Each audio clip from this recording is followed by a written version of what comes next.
अगर ब्रेसेस करवाएंगे तो चेहरा बिगड़ेगा और अलाइनर्स किए तो शायद रिजल्ट ना मिले। क्या आपके दिमाग में भी ये प्रश्न आपको सता रहा है कि दांत तो सीधे करवाने हैं लेकिन ब्रेसेस लगवाने से आपको डर लगता है? तो ये वीडियो है आपके लिए। फ्रेंड्स, मैं डॉक्टर मितुल सोजित्रा। अगर चैनल में नए हैं तो सब्सक्राइब करें and let's get started. Braces या तो अलाइनर्स का मकसद होता है दांतों को सीधा करना, लेकिन तरीका बिल्कुल अलग। तो आज के वीडियो में समझेंगे कि कौन सा तरीका आपके लिए बेहतर होगा।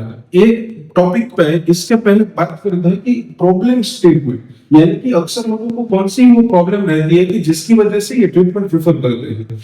टेढ़े मेढ़े दांतों का होना, जिसको क्रोकेट टीथ है तो क्राउडिंग भी बोलते हैं। शाहरुख खान स्माइल है, वो क्राउडिंग का बेस्ट एग्जांपल है। ओवरवेट, यानी कि दांत ज्यादा गहरा डीप बंद होना कि जिससे नीचे के दांत बिल्कुल ना के बराबर दिखते हैं। या तो फिर दांतों के बीच में गैप होना है, या तो स्पेसिंग की प्रॉब्लम होना है। तो ये सारे जो प्रॉब्लम्स हैं जिसकी वजह से आपके डॉक्टर आपको ब्रेसेस या तो अलाइनर सजेस्ट करते हैं। ये प्रॉब्लम क्या करते हैं? तो बेसिकली इससे स्माइल करने में लोगों का कॉन्फिडेंस जो है वो लो हो जाता है। तो सेल्फ कॉन्फिडेंस जो है वो बूस्ट करने के लिए ये कॉस्मेटिक ट्रीटमेंट सारे प्लान होते हैं। लेकिन इसके आगे अगर मैं बात करूं तो फंक्शनल नीड भी काफी होती है। जैसे कि किसी को ऐसे टेढ़े मेढ़े दांत हैं तो इसमें फूड लॉजमेंट ज्यादा होती है, उसकी वजह से मसूड़ों या तो दांतों में सड़न की प्रॉब्लम आगे जाके, अगर बहुत ज्यादा जो फूड लॉजमेंट है वो लंबे समय तक रहती है तो हो सकती है। और जिनको जैसे कि डीप बाइट है तो उनके लिए जबड़े का जो ये जॉइंट है वहां पे ज्यादा प्रेशर आता है, जो आगे जाके फंक्शनल प्रॉब्लम या तो मस्कुलर पेन का रीजन हो सकता है। तो ना तो खाली कॉस्मेटिक बट फंक्शनल जो भी रिक्वायरमेंट है उसके लिए भी ये ट्रीटमेंट कराना जरूरी होता है। अब ब्रेसेस और अलाइनर्स को हम 6 पैरामीटर्स पे कंपेयर करेंगे ताकि हमको पता चले कि कौन सा पैरामीटर किस ट्रीटमेंट प्लान में ज्यादा बेहतर होता है। कमिंग टू द विजिबिलिटी, यानी दिखने में, तो कॉस्मेटिकल ये ज्यादा अपीलिंग नहीं होता है। लुक्स में अक्सर लोगों को ये डिस्कम्फर्ट क्रिएट करता है क्योंकि दिखता है जो ट्रीटमेंट चालू करता है ये लगभग अदृश्यमान है। तो इनविजिबल होने के रीजन से ये थोड़ा ज्यादा बेहतर ऑप्शन है। दूसरा आता है कंफर्ट का पैरामीटर। तो ये शुरू में ज्यादा तकलीफ देता है और जो ब्रशिंग है तो इसमें ब्रश करने में ज्यादा सावधानी बरतनी पड़ती है। और फूड लॉजमेंट या तो ऐसी चीजें जो आगे जाके सड़न या तो व्हाइट स्पॉट का निर्माण करती है जो दांतों को इनेमल को वीक कर सकती है।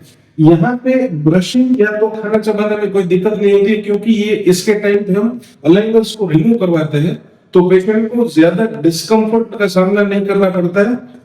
90% से ज्यादा बोल सकते हैं कि पूरा कंफर्टेबल प्रोसेस रहता है। Coming to the third parameter, effectiveness, कौन सा ज्यादा सही रहेगा। तो जब कॉम्प्लेक्स केसेस होते हैं जिसमें क्राउडिंग बहुत ज्यादा है या तो ज्यादा सीवियर करेक्शन के केसेस रहते हैं तो इसमें ब्रेसेस है वो काफी इफेक्टिव है। काफी टाइम से ये ट्रीटमेंट मार्केट में है और इसके मैकेनिक्स ऐसे हैं कि सीवियर केसेस में भी इसका रिजल्ट मिलता है। अलाइनर्स की अगर बात करें तो इसका इफेक्टिवनेस है सिंपल टू मॉडरेट केसेस, यानी कि लो ट्रीटमेंट नीड से मॉडरेट तक के केसेस में इसके ज्यादा अच्छे रिजल्ट्स है। बाद में आता है टाइम ड्यूरेशन, आखिर टाइम कितना लगता है चीजों में। तो इसमें 1.5 से लेकर 3 साल तक का लगभग वक्त लग सकता है डिपेंडिंग ऑन केस। इसमें 6 महीने से लेकर साल 1.5 साल में काफी केसेस ठीक हो सकते हैं। तो टाइम ड्यूरेशन में ये अलाइनर से वो ज्यादा फेवरेबल रहता है पेशेंट पॉइंट ऑफ व्यू से।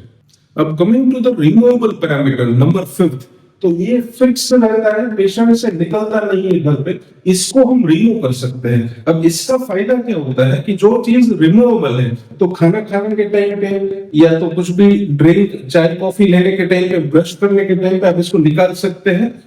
तो खाना चबाने की जो भी प्रोसेस है वो स्मूथ रहती है। ये निकलता नहीं तो खाना चबाने के टाइम पे आप हार्ड फूड या तो स्टिकी फूड नहीं चबा पाते हैं। जितने भी 1.5, 2, 3 साल तक ट्रीटमेंट चलता है तब तक ब्रश करने में काफी डिस्कम्फर्ट रहता है इनिशियली और अच्छे से मेटिकुलसली ज्यादा टाइम देके ओरल हाइजीन को मेंटेन करना पड़ता है। तो क्योंकि ये रिमूवेबल है, again it is a favourable point for the patient. Talking about the maintenance, तो मेंटेनेंस में ये विजिट्स है इसका हर महीने में हर 30 दिन पे एक रेगुलर डेंटल विजिट चाहिए होता है to check the braces, wire change करना, जो भी ट्रीटमेंट मैकेनिक्स है उसको एग्जीक्यूट करने के लिए। इसमें बहुत ही कम मेंटेनेंस या तो फॉलो विजिट रहते हैं। तो इसके पैरामीटर को हम अगर ज्यादा डीप में समझे तो जो लोग एनआरआई है या तो जो एजुकेशन पर्पस के हिसाब से अपने डॉक्टर को फ्रिक्वेंटली विजिट नहीं कर सकते हैं, तो उनके लिए तो ये वरदान साबित होता है। इसमें है कि मेंटेनेंस के लिए आपको हर एक महीने कंपलसरी आना होता है, तब जाके अपना ट्रीटमेंट है वो टाइमली वे में समय रहते पूरा करवा सकते हैं। तो ये काफी जो है एडवांटेजेस और डिसएडवांटेजेस हमने 6 पैरामीटर के तौर पे कंपेयर करके आपको बताया है। Coming to the cost factor, खर्चा कितना आता है, तो ब्रेसेस की अगर मैं बात करूं तो ये जो है वो 35,000 से लेके 80,000 के बीच में इसका खर्चा लगभग आ सकता है। ये पूरा डिपेंड करता है आप कौन सा जो मटेरियल है, कौन से सेटअप में आप करवाते हो, डॉक्टर की स्किल और इंफ्रास्ट्रक्चर के ऊपर भी ये खर्चा डिपेंड कर सकता है, वो वेरी कर सकता है। अलाइनर्स की अगर मैं बात करूं तो इसका खर्चा लगभग लाख से लेके 1.5 लाख के बीच में वेरी कर सकता है।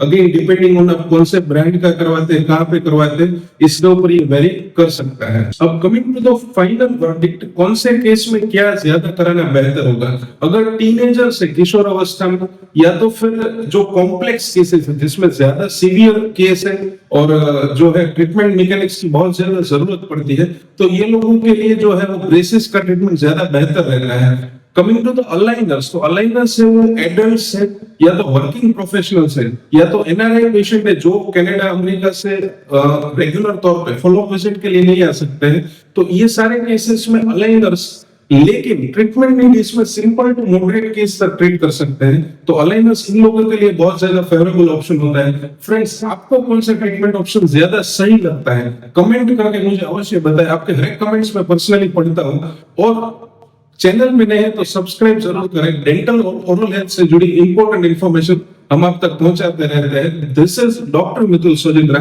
साइनिंग।